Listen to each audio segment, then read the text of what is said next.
महाराष्ट्रातील प्रत्येक घटनेवर असणार आहे आमची नजर।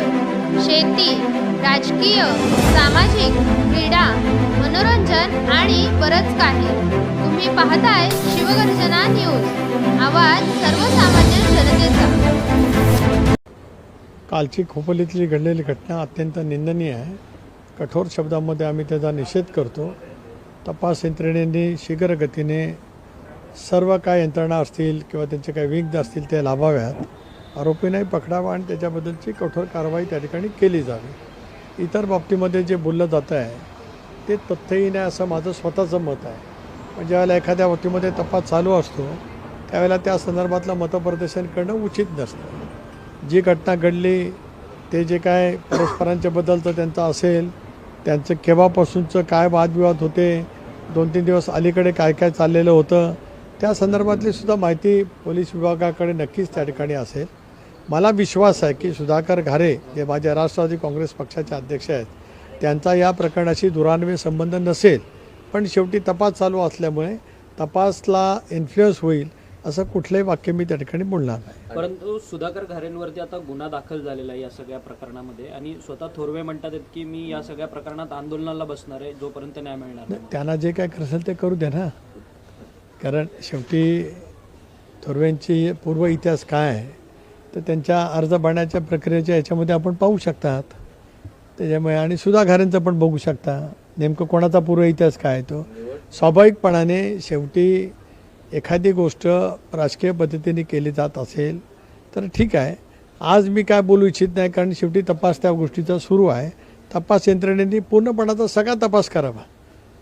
4-8 दिवस अगोदर काय कोण कोणाचे काय फोन ते असेल, अगोदरपासूनचं काय असेल, काय कॉन्स्पिरसी काढण्यासाठी कोणी काय केलं असेल, घटना घडल्या नसेल कोणाच्या नंतर कोणाचे काय फोन कॉल झाले असतील, जरूर तपास यंत्रणेने या साऱ्या गोष्टीचा अत्यंत व्यापक पद्धतीने तपास सखोल करावा आणि लवकर जनतेच्या समोर सत्य आणावं। दबावपोटीचा पराभव हा जिवारी लागल्यातूनच ही हत्या करण्यात आल्याचा आरोप गोगावलेंनी काल केलेला आहे, आणि या संदर्भात वरिष्ठ नेत्यांकडनं देखील पोलिसांवरती दबाव येतोय, या संदर्भात देखील वक्तव्य केलेलं आहे। एक असं आहे की भरत गोगावले मंत्री आहेत, त्यांचाही पूर्व इतिहास लोकांना माहिती आहे, कारण त्यांनीच मालवणच्या सभेमध्ये नेता व्हायला काय करावं लागतं ते त्यांनी सांगितलेलं आहे।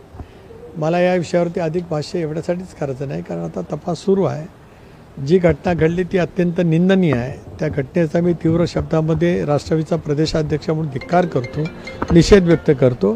त्याचबरोबर तपास यंत्रणांना विनंती करतो, माननीय मुख्यमंत्री महोदयांना सुद्धा विनंती करतो की तपास यंत्रणांमध्ये व्यापकता आणावी, आणखीन काय यासाठी स्थापन करायची असेल ती करावी, शीघ्रगतीने तपास करावा, म्हणजे मग काय असेल ते खरं समोर येईल। दबावपोटी हा गुन्हा दाखल झालाय का? कारण की काल SP मॅडमची भेट घ्यायला तिथंचे खासदार असतील किंवा भरत गोगावले स्थानिक आमदार सर्वच जण जमलेली आहे, आणि या दबावपोटी सुधा घारेंवरती गुन्हा दाखल झाला नाही, मी या बाबतीमध्ये काही बोलू इच्छित नाही। रायगड जिल्ह्याच्या पोलीस अधीक्षक ह्या अतिशय कर्तबगार पोलीस अधीक्षक आहेत, त्याच्यामुळे कोणी मंडळी गेली होती काय गेली होती ते सर्वांनी पाहिलेलं आहे, म्हणून त्या बाबतीमध्ये मी काय भाष्य करू इच्छित नाही। शेवटी त्या एक कार्यक्षम पोलीस अधीक्षक आहेत, ते बघतील। आणि मी आता वारंवार या ठिकाणी म्हणतो आहे की अगदी स्वतंत्रपणाने SIT स्थापन करावी, सगळ्या गुन्हेगारीच्या नियंत्रणासाठी असलेले जे काही वेगवेगळे युनिट्स आहेत त्या सर्वांना एकत्रित जरी तपास करायला लावला तरी आमची। ताज्या व ठळक घडामोडींसाठी चॅनलला सबस्क्राईब करा, व्हिडिओला लाईक करा, शेअर करा, आणि सर्वात आधी बातमी पाहण्यासाठी बेल आयकॉन या बटनला दाबायला विसरू नका। धन्यवाद।